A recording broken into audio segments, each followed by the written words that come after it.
Viimastel päevadel on tulnud mitme inimesega üles naiselikkuse teema ja ma tahaks näidata, kuidas mina näen, kuhu on meie naiselikkus siis kadunud.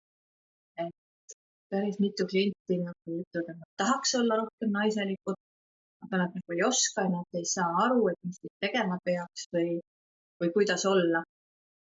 Ja see, kuhu see naiselikkus on minu arust kadunud, ma joonistan väikse kenogrammi.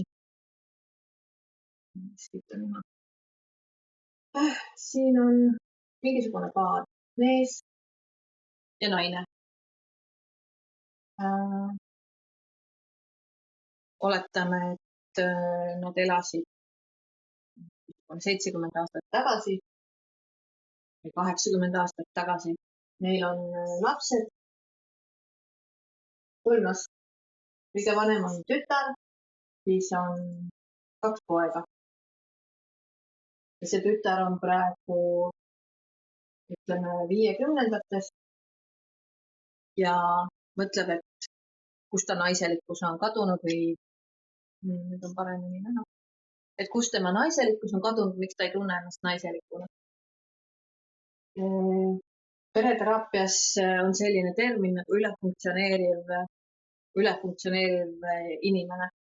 Ehk siis, kui siin on olnud mees ja naine, kes elasid umbes 70-80 aastat tagasi, siis tõenäoliselt see mees kas on käinud sõjas või on tema vanemad käinud sõjas või on keegi saadetud Siberisse, ehk siis siin taustal on mingisugune trauma ja see mees siin ei ole kas füüsiliselt kohal olnud või pole teda emotsionaalselt kohal olnud oma pere jaoks. Ehk siis temaga on mingisugune probleem, võib-olla ta joob, see on sõltuvuse märk, võib-olla ta käib tööl nii palju või käis siis tööl nii palju, et teda ei olnud kodus, sest raha oli vaja teenida, ajad olid rasked, ta oli pidevalt ära, võib-olla ta oli üldse surnud, mis tähendab, et emotsionaalselt, füüsiliselt ema oli see, kes pidi seda peret üleval hoidma. Ema siis oli see ülefunktsioneeriv lapsevanem.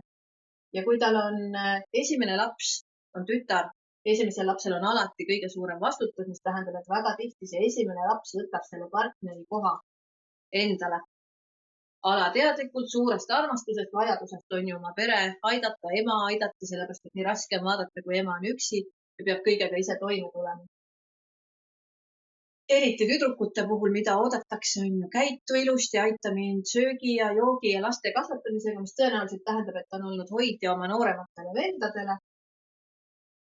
Et siin on need üleseotud suhted, siis on emaga samamoodi üleseotud suhe, mis tähendab, et siin ei ole päris lähedust, sellepärast et me oleme üksteisele nii vajalikud, me ei saa nagu ausalt välja öelda, et ma ei tea, seda on minu jaoks liiga palju või mulle see ei meeldi või ma ei taha seda tööd teha. Et seal on nii suur hirm seda ainsat vanemat kaotada, et sa teedki tema jaoks kõike ja samal ajal siis iseennast kaotab. Siis ta loob suhte mingisuguse mehega, kes on tõenäoliselt sarnase mustriga ja seal suhtes saab temast see ülefunktsioneeriv lapsevanem, sellepärast et on selle mustri kodust õppinud. See mees on samasuguse mustri kodust õppinud ja siis ongi jälle üks naine juures, kes teeb rohkem, kui paari suhtes peaks, sellepärast et ta on nii harjunud ja ta ise ootab seda ka endalt, tema partner ootab seda temalt. Ja siis need naised mõtlevad, et kuhu mu naiselikkus on kadunud. Aga kui siin taga on see, et ma pean kõigega ise hakkama saama ja ma saangi kõigega ise hakkama, sellepärast et elu on näidanud, et mul ei ole muud võimalust. Tõenäoliselt see partner siin on ka mingisuguse sõltuvusega, see ei pruugi olla joomine, aga see võib olla mingisugune muu, mis teda emotsionaalselt sellest suhtest eemale aitab hoida. Sest need sõltuvused on alati ka abiks, on ju, et oma teemadega toime tulla. Et siis see naine tunnebki ennast üksi ja kui me tunneme ennast üksi, siis me otsustame, et me peame ise hakkama saama. See tähendab, et ka siis, kui abi on saadaval, me ei võta seda abi vastu, sest et me peame ise hakkama saama. Ja see on väga-väga paljudel see üks kõige põhilisemaid uskumusi, milleni me jõuame, see on nagu kõige all, mis kindlasti takistab emotsionaalselt vaba olemast, sellepärast et kui ma kõike ise teen, siis ma olen, on ju, üleväsinud, kurnatud, ma lukustan ennast teistele inimestele, ma ei võta mitte midagi vastu, võib-olla ma isegi ei suuda raha vastu võtta, sellepärast et ma mõtlen, et ma pean ise hakkama saama. Ma ei võta abi vastu, ma ei lase inimesi lähedale, ma olen ehitanud müürid, et ennast kaitsta, sellepärast et tõenäoliselt see kogemus lapsepõlvest, see kogemus mehega on see, et kui ma kellegi lähedale lasen, siis ma ootan temalt midagi ja ta ei täida neid ootusi ja ma pean pettuma. Järelikult mul on jälle kõige lihtsam ise hakkama saada, mitte liiga palju oodata, siis ma ei pea pettuma. Ja niimoodi need ülitublid ja tugevad ja võimekad naised tulevadki, sest et see taust on selline.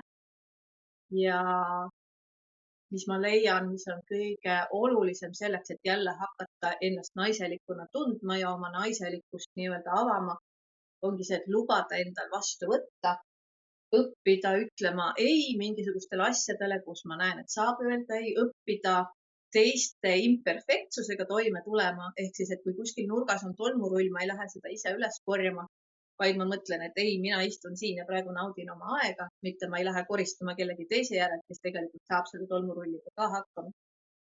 Ja lihtsalt lubadagi endal rohkem kõike vastu võtta, sellepärast, et see on nagu see naiselikkuse essents. Naine on, või on ju see karikas, kuhu sisse valatakse, kes siis sellest teeb mingisuguse uue, kes lisab sinna mingisuguse lisaväärtuse.